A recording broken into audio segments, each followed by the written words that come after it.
All right, so I hope that everybody's doing well. One of my learners is asking me, okay, well, they say that this question paper is one of the papers that I found to be very, very difficult. They told me that they went through the whole paper and they actually found it to be very difficult for them to actually get 150 out of 150 for this. So this was a paper that I was utilizing to prepare for the June examination. So they found it to be very difficult and they've asked me to show them how to tackle these respective questions. So I didn't just take that as a challenge. I wanted to have fun, but I also wanted you to be part of that. So I hope that you're going to be enjoying me going through this paper, the whole of it. But I'm going to cut it into different sections. So I'm going to go through question one, do it, and then post the video. Then go to paper two, question two, and then post the video, question three, and so on, right? So I'm gonna post 10 videos just on this paper. It was paper one, physics 2019 November, and I'm also gonna do the June because they also utilize the June to prepare for the June examination. So I'm also gonna go through the June again as soon as I'm done with this one. So I'm not gonna post every day because I'm a busy person, but I'm gonna try my best to make sure that at least I keep up with you guys and I'll actually leave you stranded on board, right? So I don't want to be talking too much. I want to get into it. So the first question that I'm going to do is question one, which is the multiple choice. So I'm going to go through all the 10 questions of the multiple choice.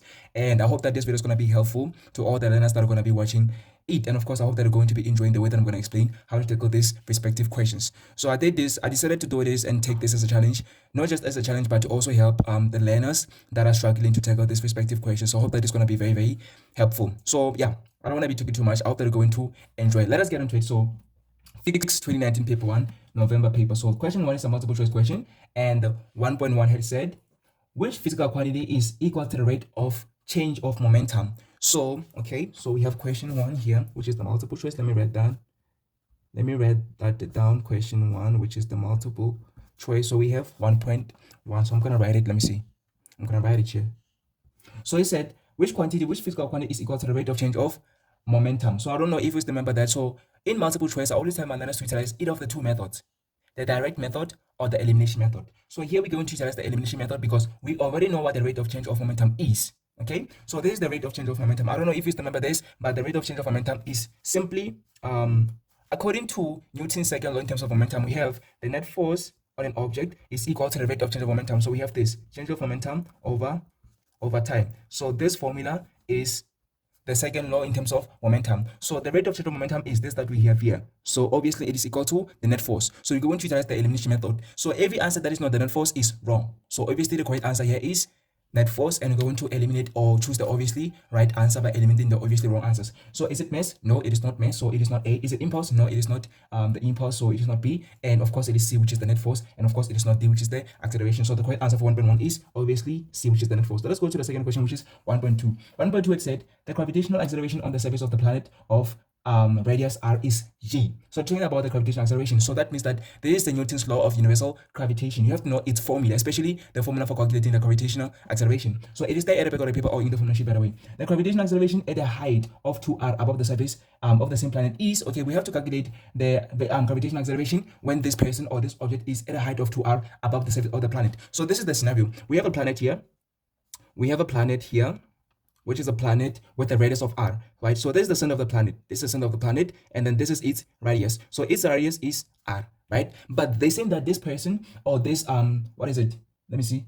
Okay, it can be anybody, it can be a person or it can be an object. Let me say it's a person. So this person is now at a height of 2r above the surface. So this is the surface of the planet here. This is the surface of the planet, but the person is 2r. That means 2 times the radius. So he is 2 times the radius. So this is 2r. So he is 2 times the radius above the surface of the planet. So what is the distance between him and the center of the planet? Remember that according to Newton's law of universal gravitation, everybody in the universe attracts every other body with a force that is directly proportional to the product of the masses by inversely proportional to the square of the distance between their centers. So this person is here at a height of 2r above the surface of the planet, but we have to calculate the distance between him or her and the center of the planet. So it is going to be r plus 2r. That means the distance between the person and the center of the planet is 3r. So it is 3r, right? So to be able to calculate the gravitational acceleration, we're going to utilize the formula, which is the at the back of the paper or in the formula sheet, and it is g, which is the gravitational acceleration, is equal to the constant multiplied by the mass of the person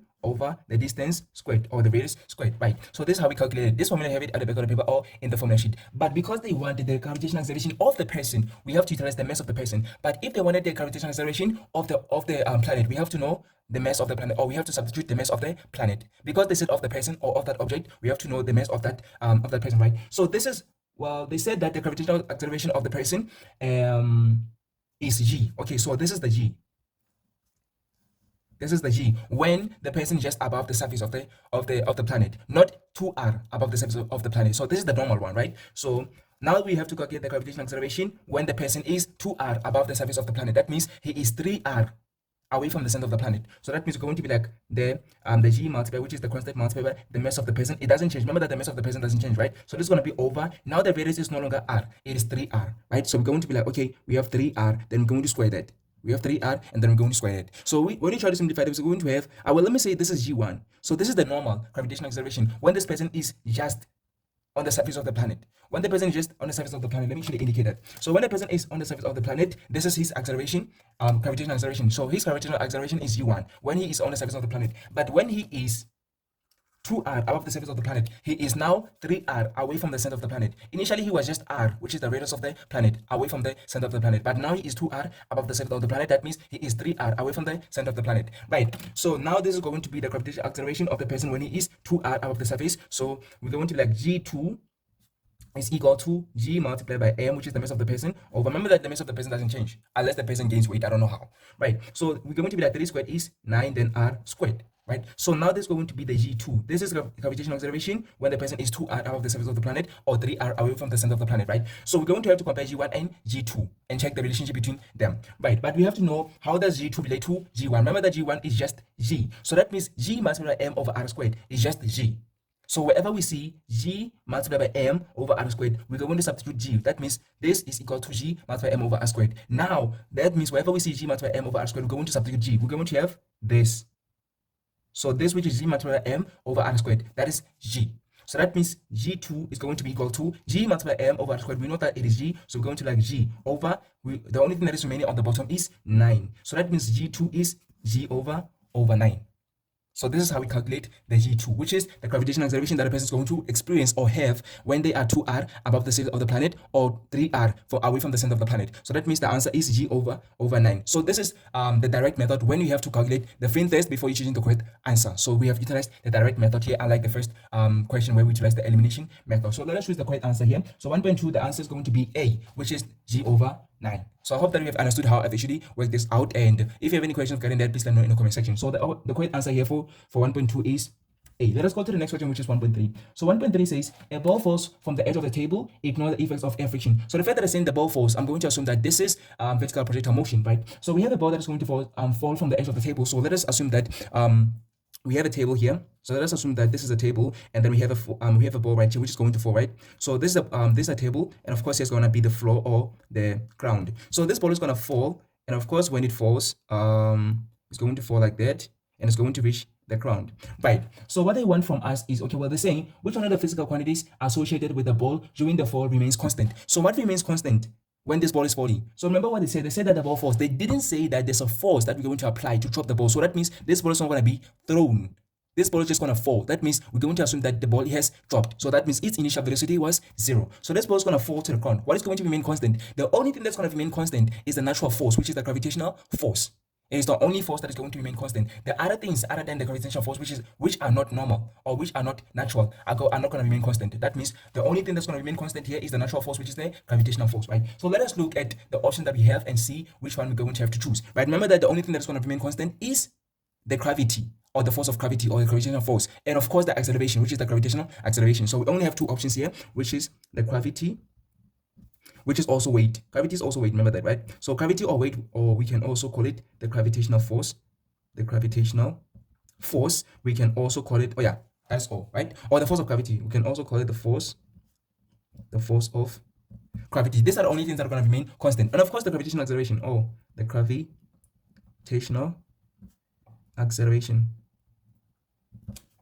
Right, let me shift a little bit to the left so that you can see that. So yeah, these are the only things that are going to remain constant. So let us look at the options. A, weight, that is correct. So weight is correct, but let us look at other options as well. Momentum is not going to remain constant. Why is the momentum not going to remain constant? Because as the ball is falling, it's going to accelerate because of gravitational acceleration. So as it accelerates, that means that there's going to be a change of the rate, there's going to be a change of the velocity. So the fact that the velocity is going to change, it's not going to remain constant. The momentum is also going to change because the momentum, remember that the momentum is the product of the mass of an object and its velocity. So the fact that the velocity is going to be changing, it means the momentum is also going to be changing because the mass remains constant. That means when the velocity increases, the momentum increases. When the velocity decreases, the momentum decreases. So the fact that the momentum is gonna, the velocity is gonna be changing as the object accelerates downwards because of the gravitational acceleration. Then that means the momentum is also gonna change. So it's not gonna remain constant. That is why we're going to have to eliminate momentum as one of the correct options.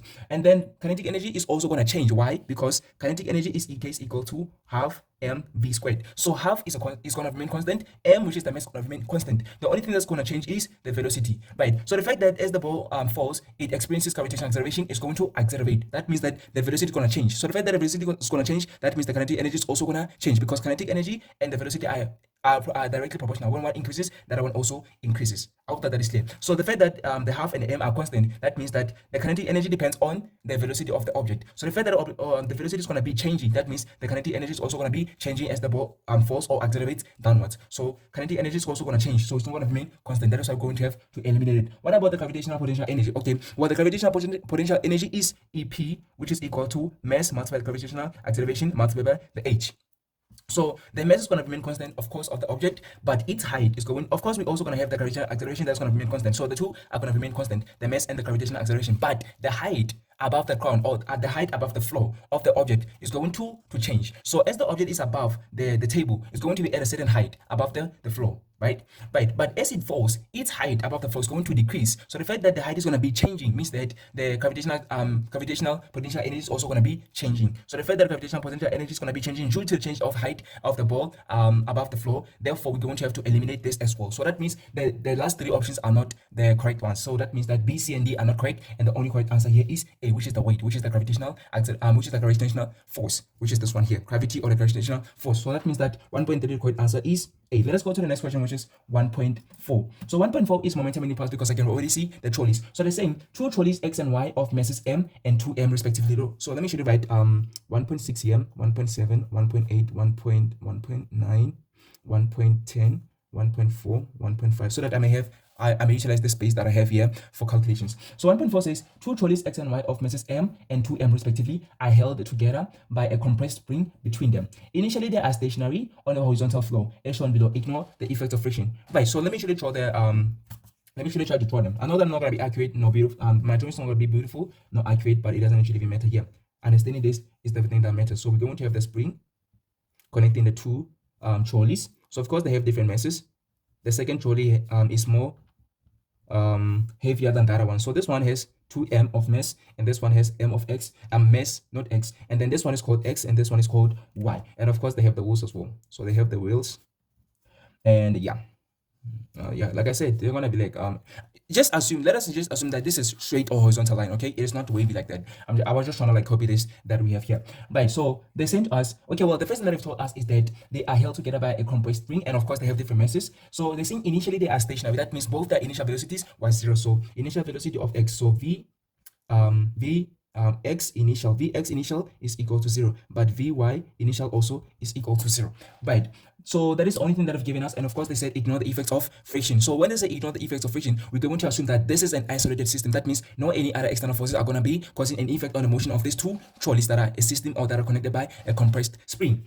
Right, so that means linear momentum is going to be conserved because of the isolated system. Remember that a total linear momentum in an isolated system is conserved. So that means that the fact that they said they ignore the effects of friction, that means that the linear momentum is conserved. It is an isolated system. So they're saying the spring is now released and falls to the floor while the trolleys move apart. Right, so they're saying that they are compressed, right? So they are compressed. I don't know, I have some elastic rubber bands here. Okay, I put them somewhere though. I don't have them near me, but okay, we have the two trolleys together. They are compressed, right? So as they are released, they're going to be released. So as they are released, they're going to move apart.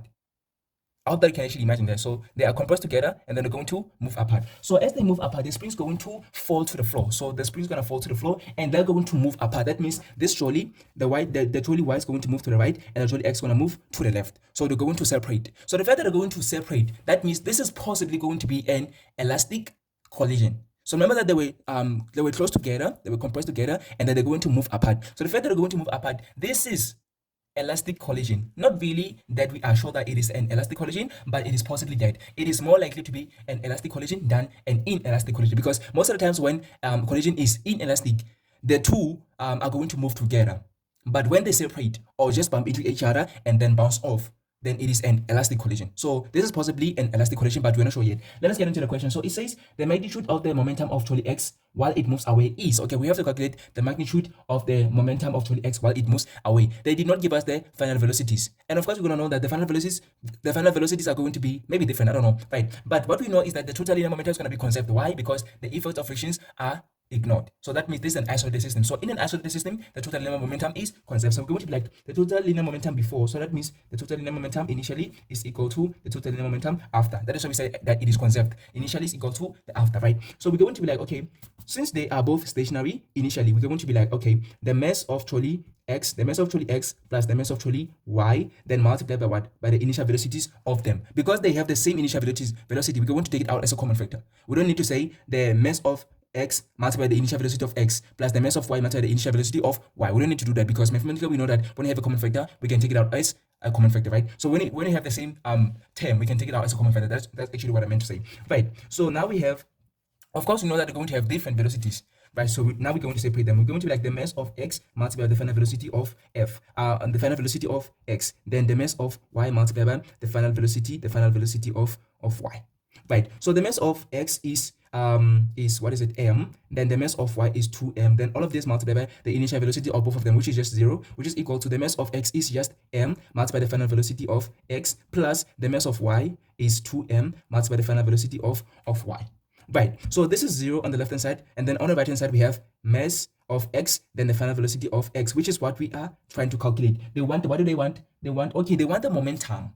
They don't want the final velocity, they want the momentum. Okay, so we have the momentum of X here, and then we have the momentum of Y here. So we have 2 mass multiplied by the final velocity of Y. This is all that we have, right? So they want the momentum of X. So let us actually keep the momentum of X on the left hand side. Remember that momentum is equal to mass multiplied by the velocity, right? So that means whenever we see the mass multiplied by the velocity, we're going to put the P. So this is the mass multiplied by the velocity of X. That means we can actually say this is the momentum of X. So this is the final momentum of X plus the final momentum of Y. But we can actually say the mass multiplied by the final velocity of Y is going to be, well, okay, we have the mass multiplied by the final velocity of Y, but we have 2 times the mass, right? So that means we're going to say 2 multiplied by the P F of Y. So this is the final momentum of Y, but multiplied by 2. Right, so we want the momentum of X. So let's keep it on the right hand side and take the 2pf y on the left hand side. So we're going to have negative 2p f y is equal to the final momentum of X. So this is what we are looking for. So it must be equal to this. Right, so this is the answer that we are looking for. So let us see which option is going to be the one that matches up with the one that we have calculated here. So this is the direct method where we have to calculate first and then compare the answer that we've gotten with the options that we have available. So option A, we have 0, so it's not going to be 0. Half the magnitude of the momentum of trolley Y is not going to be, well, it is going to be actually half. Why are we saying that it's going to be half? Because look at this. The momentum of X is 1 momentum of X, but the momentum of Y is 2 times the momentum of X because it's negative 2. This negative implies that they are moving in opposite directions, which makes sense because trolley Y was moving to the right, trolley X was moving to the left. So they're going in opposite directions. That is why the Y has a negative sign, but the X has a positive sign. Right, but we can actually tell that the momentum of X is half the momentum of Y because 1 is half of 2. So that means that B is possibly the correct answer. C says twice the magnitude of the momentum of trolley Y. No, it is not twice because this one is 1, this one is 2. The ratio is 1:2, not the other way around. The D says the same as the magnitude of the momentum of trolley Y. It is not the same. So here we have 2, here we have 1. So that means option A, C, and D are incorrect, because they all say 0, twice, and the same, which are not actually the case in this calculation that we've done here. So in this calculation that we have done here, the momentum of X is 1, the momentum of Y is 2. So that means the ratio is 1:2. That means the momentum of X is half the momentum of Y. That means the correct answer here is B. So I hope that we have actually understood how to actually work this out, and if not, then let me know in the comment section. Maybe I'm going to have, maybe I can actually make a video explaining just this question to you. Right, so 1.4 has B as the correct answer. Let us go to the next answer. Let us go to the next question, which is 1.5. So 1.5 says an object is dropped from rest, and after falling a distance of x, its momentum is p. Ignore the effects of air friction. The momentum, well, before I get into the question, they're saying that an object is dropped from rest. Let me shift my camera a little bit down so that I can be able to show you how we're going to work this out. All right, so they're saying that we have an object.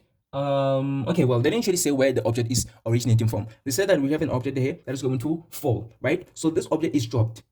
It's going to fall to the ground, I'm going to assume, right? So this is going to be the ground which the object is going to fall to, right? So the fact that the ball is dropped, or this object is dropped, that means its initial velocity is equal to 0. So when you see the word or the keyword dropped, released, then or slides, you should know that the object has an initial velocity of 0. I hope that is clear. So the fact that I said dropped means that the initial velocity of this object was 0. So the center, well, they say, and after falling a distance of x, its momentum is p. So from here where it was dropped at until maybe it has covered a distance of x. So we're going to assume that this is the distance of x that the ball or the object has covered so far, and then its momentum is p. So remember that momentum is equal to the mass of the object multiplied by its velocity.